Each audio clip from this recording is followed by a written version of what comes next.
Hey guys, this is Dr. Hub. In case you haven't subscribed, please do subscribe for updates. Let's look into the phases of the drug metabolism. So there are two reactions. One is a phase 1 reaction and the phase 2 reaction. Let's look into the phase 1. In phase 1, they attach the functional groups to the drugs. So attachment of the functional groups, and this is done to the drugs. And this usually leads to the inactivation of the drug. The examples being the oxidation, reduction, hydrolysis, then there is also cyclization and the deamination. Then we move on to the phase 2 reactions.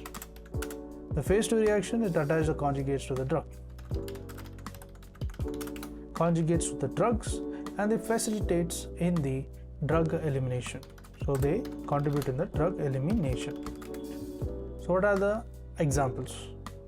The examples, it includes a glucuronide conjugation.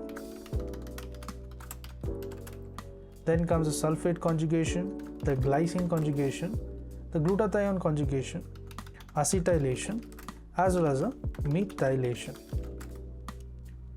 So one thing to note is all the phase 2 reactions, they are mainly conducted by the non-microsomal enzymes. So what is the exception here? Except is the glucuronidation. Glucuronidation. To learn and grow daily like this, please do subscribe.